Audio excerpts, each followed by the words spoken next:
A letter tucked away, a faded photograph, a quiet death in a Paris apartment, and a rumor that refuses to stay buried. Did Adolf Hitler, history's most feared dictator, leave behind a child no one was ever meant to find? A man responsible for the deaths of millions might have left behind a single life in secret. In 1985, Jean-Marie Loret died with little fanfare. A Frenchman, a soldier, an artist. But before his death, he made a claim so shocking, so quietly devastating, that it still rattles historians today. His mother, he said, met a soldier in 1917, an odd, reclusive man stationed near her village during the First World War, a man who disappeared just as suddenly as he came, an Austrian with cold eyes, and a name the world would come to fear, Adolf Hitler. There were no birth certificates, no acknowledgments, only a name whispered behind closed doors, a war diary, a few blurred photographs, and a confession left behind like a ticking bomb. If Jean-Marie was telling the truth, what does it mean? What happens when evil doesn't end, but survives in silence? And if Hitler truly had a son, why has no one wanted us to know? To find the truth, we must go back, before the speeches, before the uniform, to a forgotten child in Austria, a failed artist, a restless soul already filling with fury, because some answers don't live in documents or archives. They live in shadows. And this shadow has a name. What if the world has spent decades asking the wrong question? Not, did Hitler have a child? But rather, what if he did and no one stopped him? Before we can unravel the mystery of Jean-Marie Loret, we must go to the source. To understand the man who may have fathered him, a man who was a lonely child in Braunau-am-Inn, born in poverty. Before the bunkers, before the rallies, before the terror, there was just a boy and a basement. Adolf Hitler was born on April 20th, 1889, in Braunau-am-Inn, a quiet gray town nestled on the border of Austria and Germany. It was unremarkable. So was the boy, at least at first. He entered a world already worn thin by loss. Of the 6 children born to Alois and Clara Hitler, only Adolf and 3 siblings survived. The others died young, of diphtheria, measles, sudden fever. In that house, grief wasn't a visitor. It was a resident. Alois, Hitler's father, was a customs official. Stern, harsh. He believed in rules, in order, in domination. He ruled the household with fist silence and a leather belt. To him, emotion was weakness. And Adolf, sickly, sensitive, and prone to daydreams, was a disappointment. Clara, the mother, was gentler, doting, devoted. She protected Adolf where she could. However, even her warmth couldn't shield him from his father's thunder. They moved from village to village, Braunau, Passau, Leonding, Linz. Each time, Adolf retreated further into himself. He drew, he painted, he imagined himself a great artist. However, no one saw the boy. They saw only his father's shadow. In school, he was restless, moody. He'd shout down teachers one day and withdraw the next. Some days, he stared out the window, sketching imaginary cities in the margins of his notebooks. Other days, he ranted about destiny and greatness. Even as a teenager, he spoke in absolutes. Then at 13, the blow that never truly left him. Alois died suddenly of a lung hemorrhage. And for the first time, Adolf was free. Except freedom wasn't peace. Because just 4 years later, in 1907, his mother Clara died slowly, painfully, of breast cancer. She was only 47. Adolf sat at her bedside, day after day, watching her fade. And when she was gone, the boy was truly alone. No money, no home, no family, only a dream, a belief that he was meant for something bigger. He packed his sketches, borrowed what he could, and left for Vienna. In the grand capital of the Austro-Hungarian Empire, he tried to remake himself. He applied twice to the prestigious Academy of Fine Arts. Twice he was rejected, not for lack of effort, but because they said he simply cannot paint people.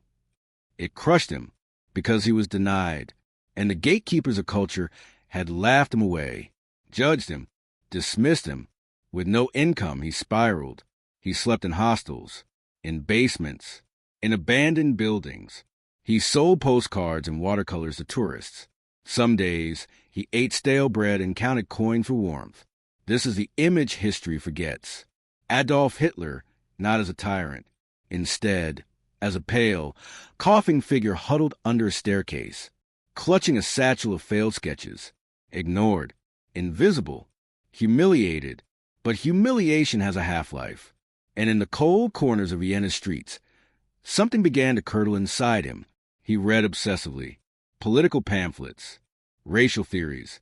He blamed the elites, the cosmopolitans, and most of all, the Jews, people who, he believed, held the keys to the culture that rejected him. Hunger turned into hatred. Artistic ambition soured into ideology.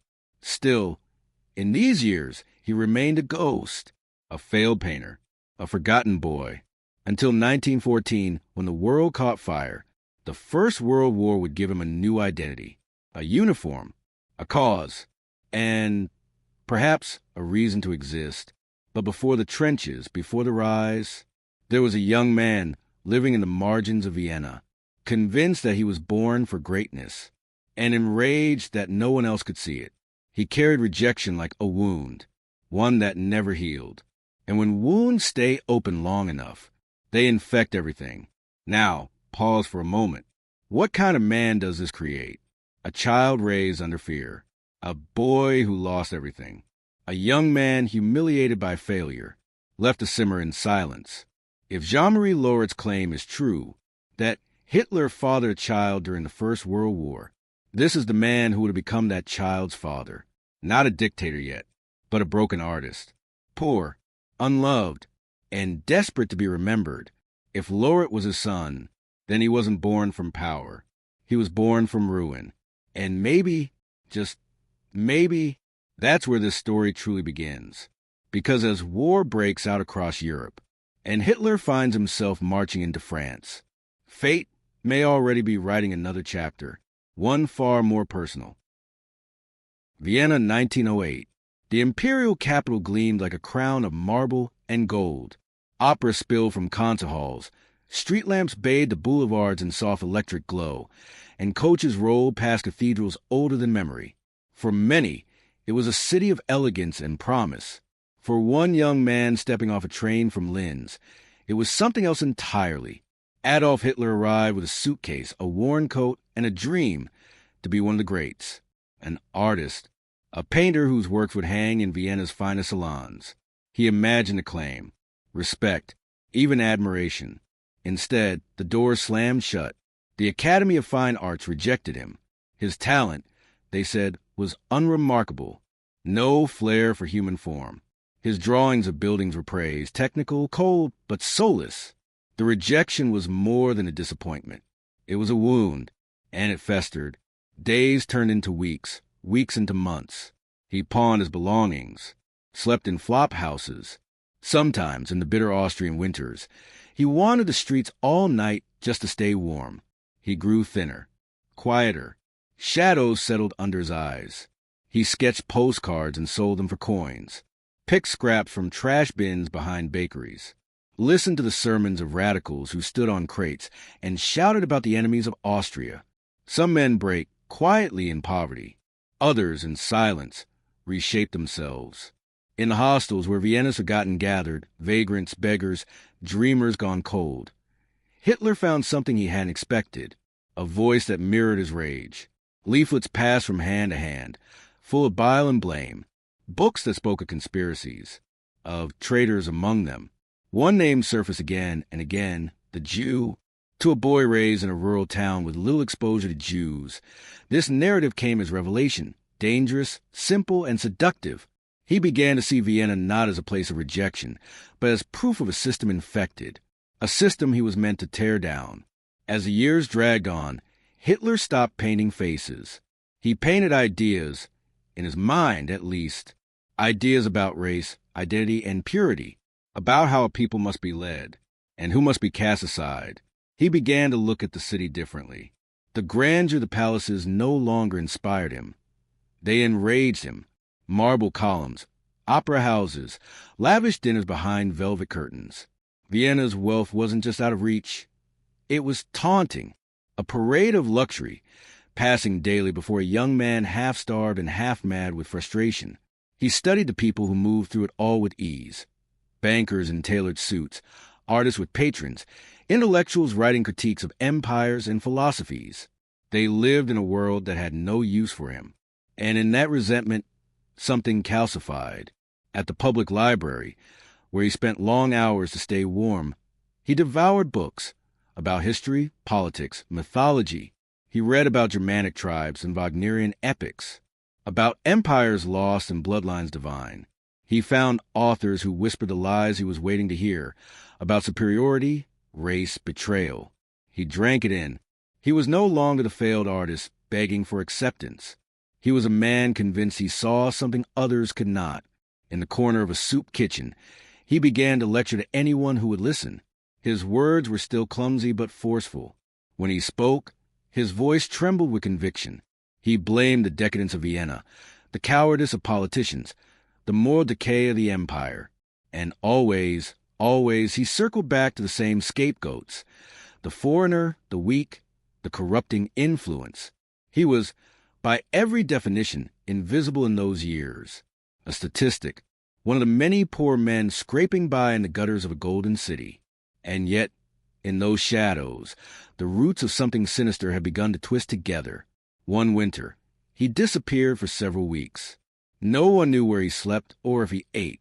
When he returned, he looked different. More gaunt, yes, but also clearer, as if the rejection and suffering had burned away hesitation. He had found a new canvas, not one of paint, but of ideology. What had started as bitterness became belief. What began as isolation turned into obsession. He watched the rise of pan-German movements with a mix of awe and hunger. The idea of a united German people, strong, purified, unbent, made his pulse quicken. He saw himself in their visions, even if they didn't yet see him. He wasn't yet part of any movement. He had no followers, no friends, no name that carried weight. But in the fevered silence of Vienna's back alleys, Adolf Hitler was forming a new identity.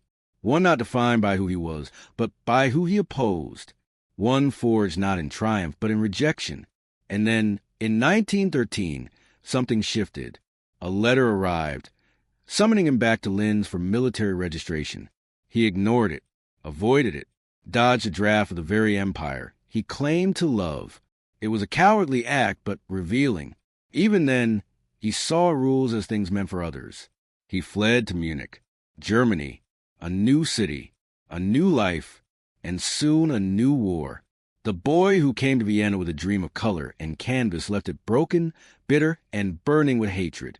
But history was not done with him yet. In just a few years, the world would explode in gunfire, trenches, and gas. And amid the chaos of World War I, this failed painter would find his first taste of meaning. He would wear a uniform. He would carry a flag. And for the first time, he would be seen. War doesn't just forge soldiers. It awakens something else in some men, something darker. What did Adolf Hitler find in the trenches of World War I? And what did he leave behind when the shooting stopped? He fled to Munich, Germany, a new city, a new life, and soon a new war. Why flee? Back in Vienna, conscription loomed. The Austrian army sent letters, demands, orders. However, Adolf wanted no part of it. He despised the empire that ruled over many races and languages, a state, he claimed, where Germans were treated like second-class citizens. He didn't see himself as Austrian anymore. He called himself a German, in spirit, in blood, in destiny. So he ran, crossed the border, disappeared into the streets of Munich. He thought he had escaped the grasp of empires. He was wrong. August 1914. The world cracked open. Germany declared war. Crowds surged in the streets. Flags waved. Men cheered. And Adolf Hitler, a stranger in a borrowed country, stepped forward with something close to joy. He enlisted immediately. For the first time in his life, something made sense. A cause, a uniform, a place where rejection did not matter, where background, failure, poverty, All were washed away in gunpowder and blood. This was not the draft he had fled. This was the war he chose. And in that choice, something terrifying awakened. In the muddy trenches of Flanders, Adolf Hitler became a different man. He was a message runner, the kind of soldier who ducked and sprinted through gunfire to carry orders between bunkers. Most men in his role didn't live long, but Hitler did. He moved like a shadow through the chaos. Unblinking, machine-like, he never sought leave, never laughed at jokes, never cursed the officers behind their backs. He stayed to himself, reading, sketching, scribbling thoughts no one saw. The others called him odd, cold, a loner with no home to return to, yet something in him burned with purpose. The war that broke millions gave him structure. The explosions became his rhythm. The uniforms, his identity. He polished his boots while comrades screamed in pain. He cleaned his rifle while rats gnawed on corpses. And when gas came, mustard gas that clawed at the lungs and turned skin to leather, he didn't run. He stood his ground, coughing through the smoke until his eyes burned blind. They found him lying in a shell crater, clutching his chest, unable to speak. He was sent to a military hospital in Payswalk. There, wrapped in bandages, surrounded by moans and morphine, he waited for the war to end. And it did with a telegram. The Kaiser was gone. The generals had surrendered. The fatherland had lost. Germany, the mighty empire, had fallen on its knees. And for Hitler, that moment cut deeper than any shrapnel. The doctors told him the blindness might fade. Unfortunately, what never faded was the rage. He sat in that hospital bed for days, staring at nothing, while voices buzzed around him, nurses whispering, patients cursing, politicians being blamed. He heard rumors of revolution in the streets, of Marxists taking power, of Jews in government offices. He didn't know what was true. He only knew one thing. Something had been stolen from him. His purpose. That's when the story changed. Not the one the newspapers printed, the one in his head. He told himself Germany hadn't been beaten. It had been betrayed. By traitors. By the weak. By those who, in his growing delusion, did not belong. When his vision returned, it didn't bring clarity. It brought obsession. He left the hospital, not as a man returning to peace, but as a soldier still at war. Only now, the battlefield was political, and the enemy had no uniform. He went back to Munich. It wasn't the same city he had fled to years ago. The streets were restless. The monarchy was gone. Red flags flew. Barricades rose. Germany was no longer a nation. It was a question mark. And Hitler, aimless but alert, was ready to answer it. One meeting. That's all it took. A back room in a beer hall. A few ex-soldiers, some angry pamphlets, and talk of restoring order, of crushing Marxists, of reviving Germany's pride. There, he found something new, a voice, a podium, and a crowd. And when he spoke the first time, they listened. He didn't need an army anymore. He was about to build one of his own, with words. It began without spectacle. In 1919, Adolf Hitler was just another name on the rolls of the German army. Still enlisted after the war, he was assigned a minor task by military intelligence: monitor a small nationalist group operating in Munich, the German Workers' Party. No one saw it as more than a collection of frustrated men exchanging angry speeches and anti-Semitic pamphlets. Harmless, or so it seemed. He was told to sit in the back, observe and report. But Hitler didn't just observe. He spoke, and when he did, something changed. At first, it was one meeting, then another, then 10. The observers became the observed. Soon, he wasn't seated in the rear anymore. He was standing in front, speaking with a voice sharpened by bitterness and elevated by conviction. What the party lacked in focus, he gave it. What it lacked in volume, he provided. And slowly, it began to grow, not just in numbers, but in purpose. Hitler took their grievances and turned them into a message about betrayal, decay, and lost greatness. And then he gave a new name, the National Socialist German Workers' Party, the Nazi Party. The transformation wasn't his alone. He found men willing to help him mold a new machine. Some were driven by ambition, others by hate. Ernst Röhm, a brute with revolutionary instincts, helped organize the party's private militia, the SA, stormtroopers in brown shirts who marched like soldiers and fought like thugs. Rudolf Hess, a devoted and impressionable follower, became Hitler's scribe and aide. Julius Streicher, a former teacher turned propagandist, began spreading Nazi ideology with venomous publications. The party gained more than manpower. It gained money. Powerful industrialists and conservative elites saw in Hitler a potential shield against communism. To them, his rage was useful, his movement an ugly but necessary firewall. Hitler still lacked formal education, but what he lacked in academic polish, he made up for in performance. His speeches were not intellectual, they were theatrical. His voice started low and steady, then grew in volume and fury until a crowd couldn't look away. He didn't just speak, he erupted. He gave Germany scapegoats, Jews, Marxists, foreigners. He blamed them for the defeat in World War I, for the economy, for every humiliation in the Treaty of Versailles. But he also offered redemption, a promise of national rebirth, a vision of a strong, united, and pure Germany rising from the ashes. His rallies grew larger. Halls filled, flags waved, torches lit the night. What began as protest was evolving into a movement. But every movement has its moment of trial. On the night of November 8th, 1923, in Munich, that moment came. In the Berger Brauchler beer hall, Gustav von Kahr, the Bavarian state commissioner, was delivering a routine speech.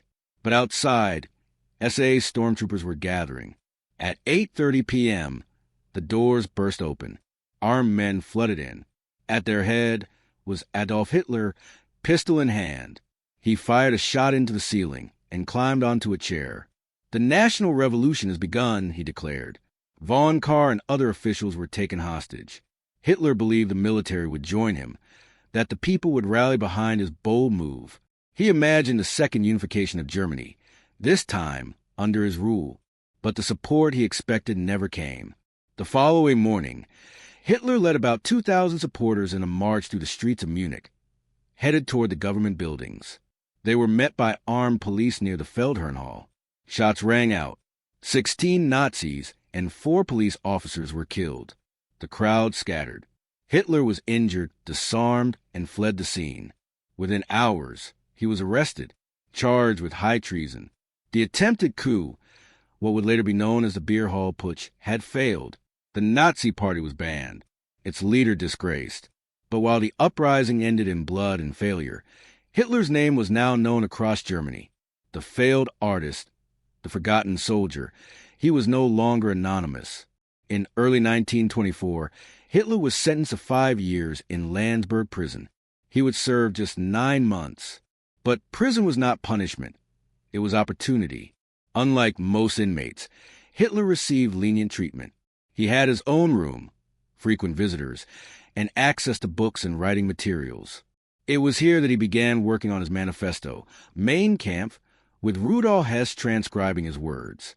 The book was part autobiography, part ideological instruction manual.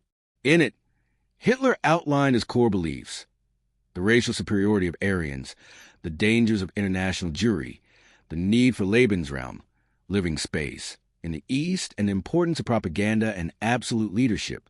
He cast himself not as a criminal, but as a misunderstood visionary, a prophet punished for trying to rescue his nation. At the time, Mein Kampf received little critical attention. It sold poorly. Many dismissed it as the rantings of a bitter man who'd had his chance and blown it.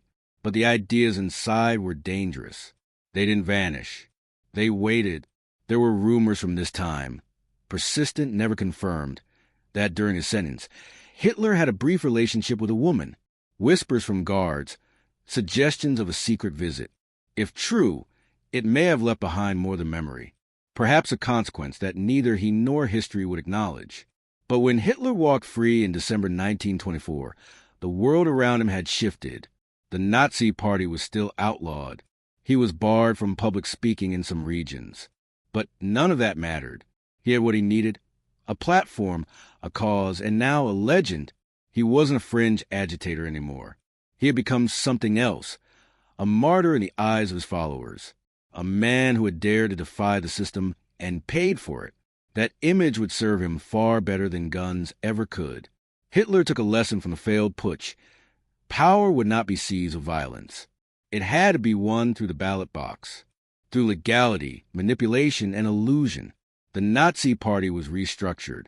Out went the paramilitary marches. For now, in came the suits, slogans, and political maneuvering. The message remained the same.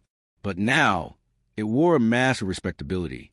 Hitler began touring again, organizing in cities and rural towns, giving speeches, making connections. Slowly, legally, the Nazi Party began rebuilding. Germany, meanwhile, limped through a fragile recovery. The hyperinflation crisis had eased, but the wounds remained. Veterans still haunted the streets. Families still searched for meaning in a nation stripped of dignity. The calm was deceptive, and Hitler knew it. He waited, like a hunter crouched in the brush, waiting for the next economic failure, the next political crisis, the next excuse. In the span of 5 years, he had evolved from an anonymous ex-soldier to a rebel, to a prisoner, to a political strategist. He had tasted humiliation and turned it into narrative. He had learned the power of images, the potency of repetition, and the magic of a microphone. He wasn't yet in power, but he was no longer irrelevant. And when the global economy collapsed in 1929, plunging Germany back into chaos, Adolf Hitler was ready. Germany, 1929. The world changed overnight. The Wall Street crash sent shockwaves across the globe. In Berlin, it hit like a collapse of air. Factories closed. Banks folded. Families lost savings. Unemployment soared to 6 million. People lined up not for work, but for soup. And when fear replaces stability, the old promises start sounding tempting again. By then, Adolf Hitler was not simply a man with a voice. He was a political force. The Nazi Party, still on the fringes, saw its chance. Hitler toured the country like a traveling salesman of certainty. While others spoke of compromise, he promised action. While leaders offered programs, he offered enemies, the Jew, the Marxist, the corrupt elites. His speeches didn't need nuance, just volume, blame, and illusion of a strong hand. The message hit its mark. In 1930, the Nazi Party won 18% of the national vote. 2 years before, they had barely registered. Now, they were the second largest party in the Reichstag. The media called it a fluke. It wasn't. Behind the scenes, the party was organized, disciplined, and relentless. Goebbels controlled the narrative, spreading propaganda that was emotional, dramatic, and impossible to ignore. Posters flooded the streets. Hitler's face became unavoidable. His name echoed across beer halls and bread lines alike. But power still eluded him.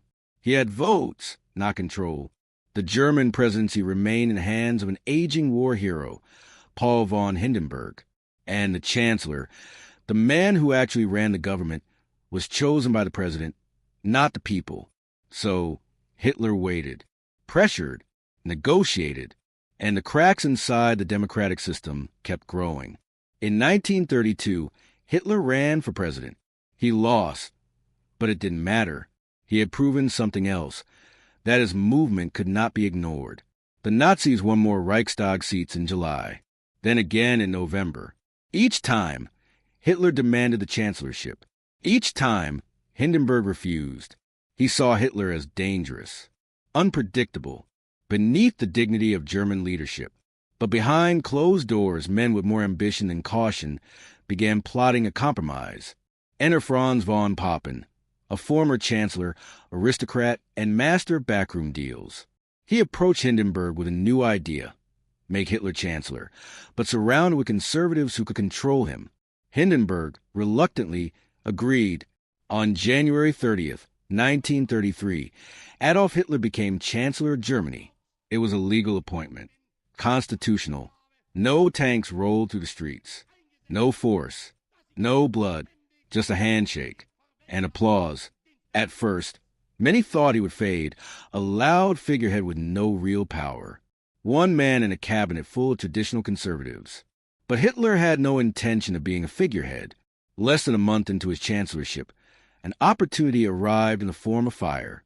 On the night of February 27, 1933, the Reichstag building, the heart of German parliamentary democracy, went up in flames.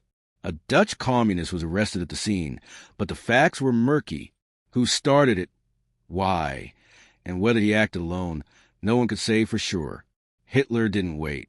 He seized a moment, declaring it an all-out attack on the German government, on democracy itself. By morning, the Reichstag fire decree had been signed by Hindenburg. Civil liberties were suspended. Freedom of the press, speech, and assembly gone. Police were granted sweeping powers to arrest anyone without due process. Communist leaders vanished overnight. Political rivals were silenced or jailed. It was framed as an emergency measure. Temporary. Necessary. Most people accepted it. Then weeks later came the next move. On March 23, 1933, in Berlin's Kroll Opera House, the Reichstag met under heavy Nazi presence to vote on the Enabling Act, a law that would grant Hitler full legislative powers for 4 years, bypassing the parliament altogether. He presented it as a solution to the nation's crisis. No chaos, no coup, just efficiency. Outside, stormtroopers loomed. Inside, the pressure was suffocating. The Social Democrats were the only party to oppose the bill. All others, through fear, manipulation, or blind belief, fell in line. The Enabling Act passed. With it, Hitler became a legal dictator. He didn't destroy the system. He hollowed it out from within. Political opposition was outlawed. Trade unions dissolved. Newspapers shut down. Books burned. Teachers, judges, and public servants were made to swear personal loyalty to Hitler. By midsummer, Germany was a one-party state. The Nazi Party, and only the Nazi Party, ruled. But total power required total control. Even within the Nazi ranks, not everyone agreed with the direction Hitler was taking. Ernst Röhm, head of the SA, Hitler's original paramilitary group, had grown too ambitious. He envisioned a second revolution, one where the SA would replace the army, and he would rise alongside Hitler as co-equal. Hitler saw a threat. The German military, meanwhile, grew uneasy. They feared Rome's growing power and the SA's demands. Hitler needed the military, and they needed reassurance. So he made a deal. On the final weekend of June 1934, Hitler launched a purge. Rome and dozens of SA leaders were arrested and executed without trial. Political opponents, rivals, and even former allies who posed any threat were eliminated. It became known as the Night of the Long Knives. Over 70 people died, though the true number may have been much higher. It was not justice. It was consolidation, swift, brutal, and effective. The German army, watching from the sidelines, approved. Days later, they pledged their oath of loyalty, not to the Constitution, not to Germany, but to Adolf Hitler personally. And when President Hindenburg died in August, Hitler moved without hesitation. He combined the roles of chancellor and president into one. From that moment, he was not merely the head of government. He was the Führer. He had not taken power by storming palaces or smashing institutions. He had walked to the front door, used the tools of democracy to dismantle it, and the people, broken by depression, paralyzed by fear, or mesmerized by his confidence, had let him in.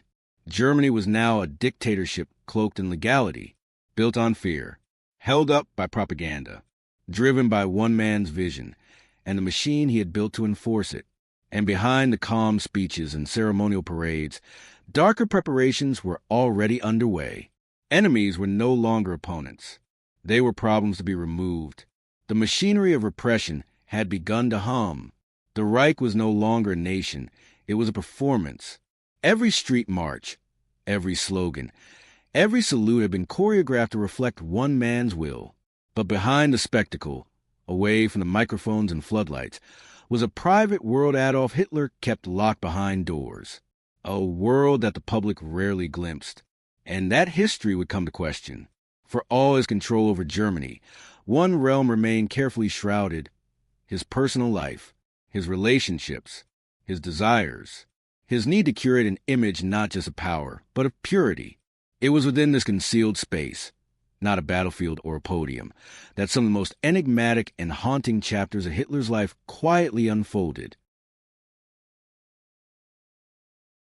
Even at the peak of his power, Hitler's personal life remained a fortress.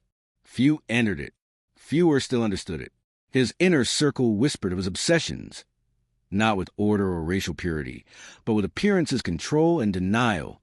He demanded loyalty, silence, invisibility from the women around him. They were to be present, although never prominent. Devoted, however, disposable. And yet, two names persist. Two women whose lives became entangled with the man behind the regime. One would die in a locked room. The other would die beside him, beneath Berlin. Eva Braun was only a teenager when their paths crossed. She worked in Munich as an assistant to Hitler's official photographer. Blonde, athletic, and playful, she was drawn to charm and power. However, with Hitler, what began as flirtation quickly evolved into something more controlled and more tragic. She was 17. He was 40. Their relationship unfolded in silence. There were no public dinners, no walks in the park, no announcements. When he rose to power, Eva's name all but vanished. She lived in the background, moving through a shadowy world of alpine retreats, side entrances, and hushed goodbyes. Hitler believed his image as a solitary figure, unburdened by domestic attachments, was a political weapon, a man married only to Germany. To reveal a lover, even one as loyal as Eva, would weaken that myth, so she remained hidden. The secrecy took its toll. In 1932, she shot herself in the chest with her father's pistol. She survived. 2 years later, she tried again and overdosed. She survived again, rather than push her away. Hitler tightened his grip. He showered her with gifts, staff, and a life of curated luxury, but still no public acknowledgement. Eva Braun was permitted to exist only in the margins of his world. She endured it all: isolation, emotional neglect, secrecy. Some say she loved him. Others believe she was brainwashed or trapped by the very fantasy he engineered. She documented much of her life with him through home videos and photo albums, smiling on snowy hillsides, posing with dogs, lounging at the Berghof. But always, those images stopped short of revealing anything real. The illusion remained intact until the very end. Long before Eva Braun, there was Jelly Robbel, Hitler's half-niece. She was the daughter of his half-sister, and Hitler became obsessively protective of her during her teenage years. By 1929, Jelly was living with him in his Munich apartment. Though officially framed as guardianship, those close to Hitler saw something else: a disturbing level of control. He chose her clothes, monitored her friendships, and discouraged her independence. Jelly, vibrant and spirited, found herself suffocating under the weight of his affection. She dreamed of studying voice in Vienna. He forbade it. She was rumored to be interested in other men. He confronted her. In September 1931, she was found dead, a single gunshot to the chest. Hitler's pistol lay nearby. The official report called it suicide. However, suspicion spread quickly. Theories swirled that she was pregnant, that they had argued violently, that she had tried to escape. The Nazi Party worked to bury the incident. Regardless, the whispers didn't stop. Hitler disappeared for days. His friends described him as broken, inconsolable. He returned to Munich, a changed man, colder, more calculated. For years, he kept Jelly's room as a shrine. Her photo remained on his desk until the final days in the bunker. Some biographers argue Jelly was the only woman he ever truly loved, not romantically, but obsessively. Others say she was a casualty of his compulsions. Whatever the truth, her death etched a permanent scar into his life. These two women, Jelly Robbel and Eva Braun, represent the extremes of Hitler's personal life. One died young, trying to escape. The other stayed until the bitter end, hiding in plain sight. They were not alone. Over the years, scattered rumors emerged of other women. A ballet dancer here, a model there, wartime nurses, opera singers, even prostitutes. These stories rarely lasted long. Hitler's inner circle ensured they didn't. Propaganda Minister Joseph Goebbels once said, "The Führer must remain unmarried. He must be the savior of all German women." Hitler agreed. He knew that celibacy enhanced his mystique. Desire, romance, even love were distractions. To show affection would be to show weakness. He constructed his image with surgical precision. Every photo, every appearance, every radio address, 1,000 speeches, zero vulnerability. The man who preached purity lived a private life of secrecy, repression, and carefully managed contradictions. And it worked.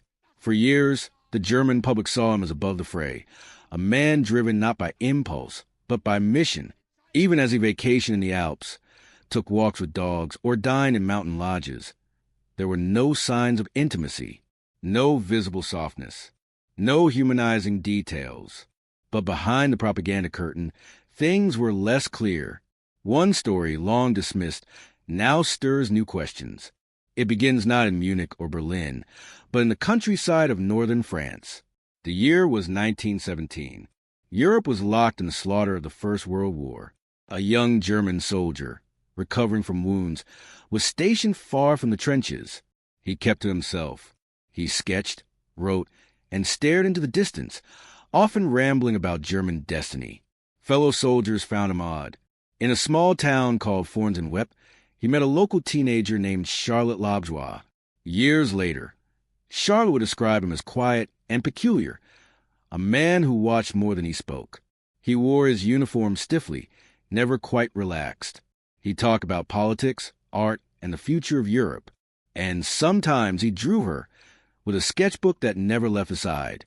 According to Charlotte, what followed was a brief and complicated liaison. Not love, not romance. Something colder, more calculated. She said she felt chosen, not embraced. In 1918, she gave birth to a son. She named him Jean-Marie. For most of his life, Jean-Marie believed his father had died in the war. That's what he was told. But late in life, Charlotte told him a different story. She said the soldier, the boy's father, had a strange name, Adolf Hitler. The claim didn't make headlines for decades. After the Second World War, France had little appetite for such rumors. The man was dead. The story, if true, was too volatile, too implausible. And yet, Jean-Marie Lauret began to wonder. He searched through old documents, found strange payments his mother had received, discovered paintings, some signed H, tucked in her attic. His resemblance to the Führer was uncanny, some said. Others dismissed it. Historians remain divided. Some argue it's impossible. Others admit the timeline fits. Lobjoie's account was never fully verified, but it wasn't disproven either. For Jean-Marie, it became a personal quest. And for the world, the possibility was chilling. If Hitler had a child, what then? A secret heir. A contradiction to his own ideology. Proof that even the architect of racial dogma could not escape the tangled, unpredictable force of human intimacy. But that story, the story of Jean-Marie Lauret, is still to come. In April 1945, as Soviet artillery closed on Berlin, Eva Braun finally stepped out of the shadows. She refused to leave his side. In the Führer bunker, surrounded by collapsing dreams and trembling loyalists, she married him. They had been together for over a decade. Their wedding lasted less than 40 hours. On April 30th, 1945, she took cyanide. He followed with a gunshot. Their bodies were burned in the garden above. No children, no legacy, or so the world believed. But history, like love, is rarely so final. In the next chapter, we turn to the boy with no name, the Frenchman who claimed to be Hitler's son, the man who searched for answers in the ashes of the Reich, Jean-Marie Lauret. In the scorched rubble of the Second World War, the Reich lay in ruins, and its leader was dead. The world believed the story was over. No wife, no child, no legacy. But in northern France, decades later, a man named Jean-Marie Lauret stared into a mirror and saw something he couldn't shake. A jawline, a pair of eyes, a certain frown, all too familiar. The resemblance wasn't subtle. It was haunting. And then there were the words his mother whispered before her death. "You didn't come from nowhere, Jean-Marie. Your father was a German soldier. A strange one. They called him Adolf." Charlotte Lobjoie had never been a woman of power or prominence. Born in the small French town of Fontainebleau, her life was shaped by the slow rhythms of farmland and war. In 1917, her village hosted a temporary German post, a garrison of wounded soldiers recovering from the front lines. Among them, a young, quiet Austrian serving in the German army. According to Charlotte, he stood apart from the others. He barely drank. He refused to dance. He drew constantly, sketching buildings, street scenes, and her. Charlotte said he spoke French awkwardly, but insisted on practicing it. He ranted about politics and destiny. And sometimes he just watched her, like she was part of something he couldn't explain. She never used the word romance. Instead, she called their time together a series of meetings. Uncomfortable, silent, strange. The soldier was intense, possessive, obsessed with the idea of legacy, though he never explained what he meant by it. In the summer of 1918, he disappeared, and she was left pregnant. She gave birth to a boy, Jean-Marie. She raised him alone, told no one who the father was, not even the boy. Decades passed. Jean-Marie Lauret became a soldier himself, serving with the French army during World War II, ironically fighting against a man he would later claim as his father. He had no idea of a possibility until 1950, when his mother, now nearing death, told him what she had kept secret for 30 years.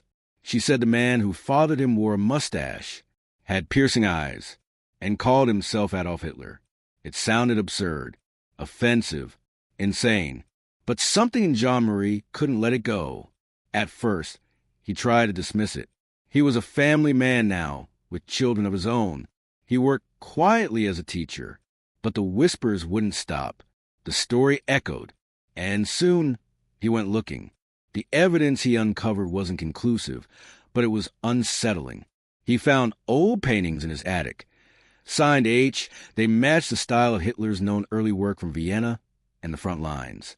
There were rumors that his mother had received anonymous support during the war, cash payments delivered in envelopes, unusual protection from German occupation officers, and a curious interest shown by German officials in their otherwise unremarkable farmhouse. He tracked down people who knew Charlotte. One remembered a young German soldier sketching the fields. Another recalled Charlotte being pulled into whispered conversations with uniformed men. But memories fade, and stories shift. Still, Jean-Marie persisted. In the 1970s, he met with French historians. They examined timelines, military records, and movements. It was possible, they said, Hitler had been in that region during 1917 to 1918. He had received medical treatment nearby, and there was no evidence to rule it out. But possibility is not proof. In 1981, Jean-Marie went public. He published a memoir titled, "Your Father's Name Was Hitler." It was half confession, half inquiry, not a declaration of pride, but of anguish in its pages. He didn't claim to be an heir to power. He claimed to be a victim of secrecy. The revelation exploded across Europe. Some tabloids dubbed him the son of the devil. Others treated the story with mocking disbelief. But a few serious journalists took note. If true, the implications were staggering. Would Hitler, a man who built an ideology on racial purity and lineage, have fathered a child with a Frenchwoman? Would he have abandoned that child? Secretly supported him while building a war machine? And if so, why? To keep up the myth? To silence contradiction? Or simply to forget? Nazi records offer conflicting clues. On one hand, there was evidence that certain officials had overseen payments to a French woman named Charlotte during the war years. On the other hand, no official document ever acknowledged a child, certainly not one tied to Hitler. But Hitler was a master of compartmentalization. Whole swaths of his life had been erased or hidden. If he wanted a secret buried, it stayed buried. Still, most serious historians remained skeptical. They pointed to a lack of hard evidence. No birth certificate bearing Hitler's name, no conclusive letters, no DNA proof. They argue that Hitler's extreme views on race would have made such a liaison impossible. Others counter that even dictators are human, capable of hypocrisy, impulse, or shame. And then there's Charlotte's own account. Too consistent, too detailed, to be easily dismissed. She never asked for money, never sought publicity. She told her story to her son, and then died in obscurity. What motive would she have had to fabricate it? Jean-Marie's life after the revelation wasn't glamorous. He faded into quiet existence, retreating from press. He died in 1985, carrying the weight of his name like a shadow. His children, too, have remained largely silent. No DNA testing was ever definitively performed. Or, if it was, the results were never released. Hitler's skull, found in the Berlin bunker, was later revealed by Russian tests to be from a woman, complicating matters further. In the absence of evidence, the mystery lingers. Was Jean-Marie Lauret the son of Adolf Hitler? Or was he simply a man searching for meaning in a past written in silence? What's certain is this: Adolf Hitler carefully crafted an image of purity, discipline, and detachment. No wife, no children, no emotional weakness. The claim of a son, born of war and secrecy, threatens that image. It suggests contradiction. It suggests vulnerability. And maybe that's why the story matters. Not because it changes the course of history, but because it forces us to confront the humanity buried beneath the myth. Even the most monstrous men leave behind shadows, and sometimes those shadows take human form. Jean-Marie Lauret was gone, buried in France. His story, for most, had faded into the footnotes of World War II's endless debris. But the question he raised, the possibility that Adolf Hitler, the architect of genocide and empire, may have fathered a child, refused to die. In the decade that followed, science emerged as a last, impartial judge, a tool that could settle the matter once and for all. DNA, long after bones had turned to dust, became the battlefield.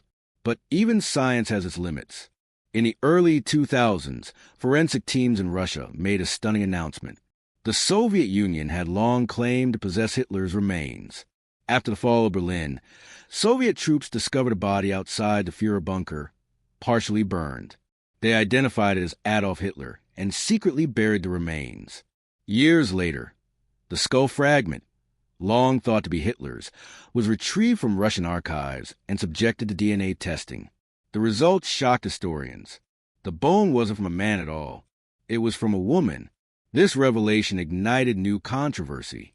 Had the Russians misidentified the remains? Was Hitler's body ever truly found? Or had the truth, like so much else, been altered by Cold War propaganda? And more urgently, without confirmed remains, how could DNA solve anything? For Jean-Marie Lauret's surviving family, the discovery complicated an already fragile narrative. They had hoped quietly that advances in genetic testing could validate Jean-Marie's claim.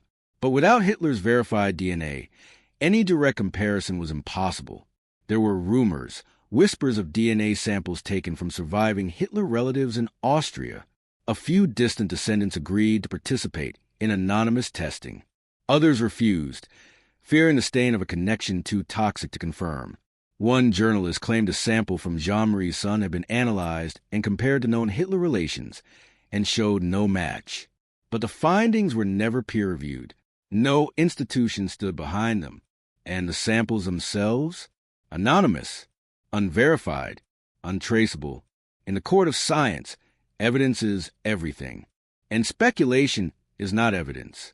Still, forensic curiosity didn't rest. Some scientists propose an indirect approach, genetic profiling of the Y chromosome, passed from father to son.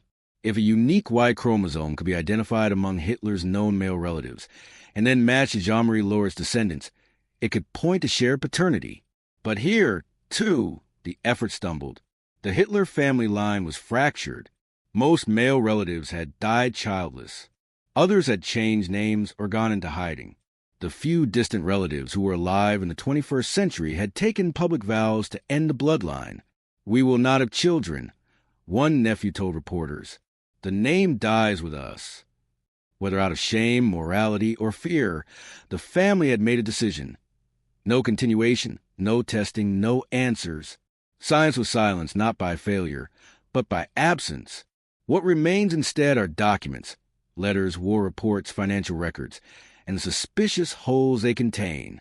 There's no official Nazi record of Charlotte Lobjoie being paid by Hitler or his staff, but anecdotal reports suggest German officers delivered money to her during the occupation of France.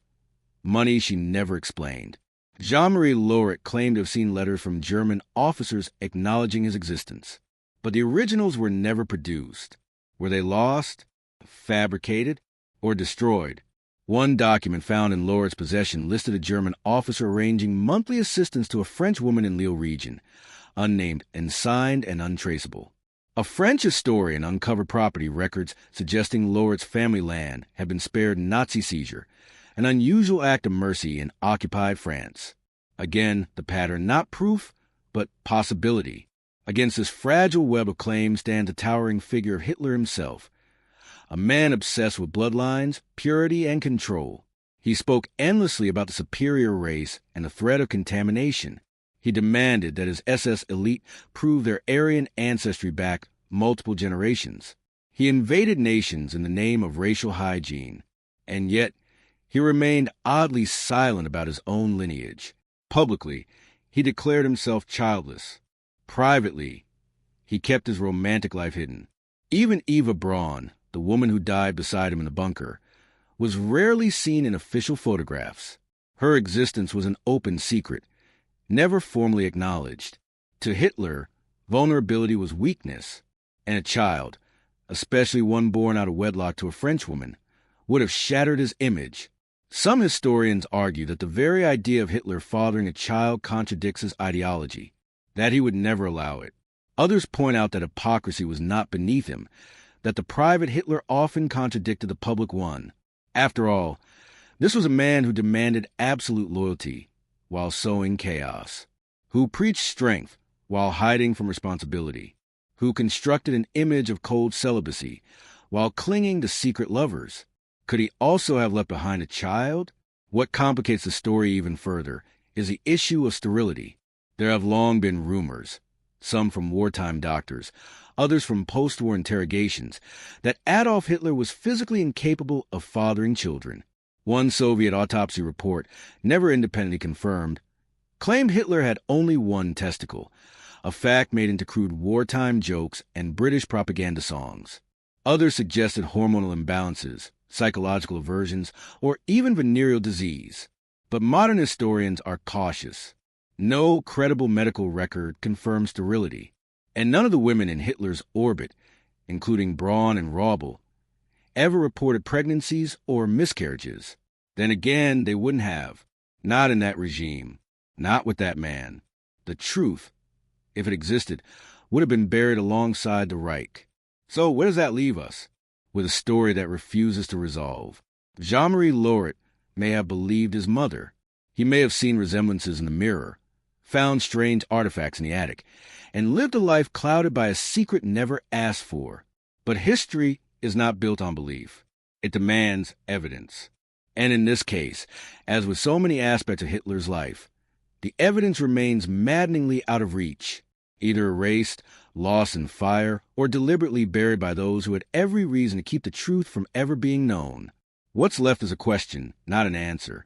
Did Hitler leave behind a son? Or did the world, desperate to find the last piece of a monstrous puzzle, simply imagine one? Over the years, scattered rumors emerge of other women. A ballet dancer here, a model there, wartime nurses caught in moments that blur devotion with coercion. But they remain footnotes, half-glimpsed figures in a life sculpted with surgical precision. For Hitler, relationships were never mutual exchanges. They were performances to be managed, risks to be controlled, narratives to be rewritten before they were even spoken aloud. He had no wife, no children, no public attachments. He portrayed himself as celibate, monk-like, a vessel for destiny, above earthly distraction. That lie suited the mythology he was building. A man married to the nation, a messiah without a mortal tether. But even great men need private altars. At the Berghof, his mountaintop retreat in the Bavarian Alps, Hitler constructed a world frozen in silence and snow. The scenery was serene. Deer in the trees, sun-drenched balconies, polite laughter over afternoon cakes. Guests described the calm, the charm, the almost eerie normalcy. However, beneath the surface, the same script played out: control, deference, obedience. Eva Braun floated through it like a ghost in full color, camera in hand, always smiling, never speaking of what mattered. There were no arguments in public, no shouting matches, no messy outbursts, only disappearances, silences, the quiet punishment of disapproval. Hitler didn't strike, he withdrew, and to those drawn into his orbit, that cold vacuum of attention could feel like death itself. The world never saw Hitler's intimacy because he didn't want it to. What little slipped through, Eva's photos, Jelly's suicide, whispers of private tempers, was carefully neutralized by Goebbels and the Nazi propaganda machine. They created the illusion of a leader above desire. The truth, whatever may have been, was locked behind oak doors, erased from film reels, or buried in bullet-riddled basements. Even as Hitler's personal life dissolved into myth, its shadows stretched across history. Eva Braun, the woman he kept in hiding for over a decade, would only be acknowledged in the final hours. On April 29, 1945, inside a collapsing bunker beneath Berlin, with the Red Army closing in, Hitler married her. It was an act of finality, a strange, belated recognition. Less than 40 hours later, they were both dead. Cyanide, a bullet, a burning corpse in the garden above. Eva had waited her entire adult life to be his wife. In the end, she wore the title for a single day. And what of Jelly Robbel? Her death had long since faded from the official record. But it left a residue on the man who would become the Führer. Those who knew him best said something shifted after 1931. The softness, rare as it was, vanished. The charm hardened into rigidity. Whatever remained of the young man who once sketched buildings and dreamed of opera halls was sealed beneath a mausoleum of self-invention. Hitler surrounded himself with men who echoed his lies, women who would not speak, and a nation conditioned not to ask. Yet history remembers. The wars, the speeches and the gaps. The quiet spaces between applause.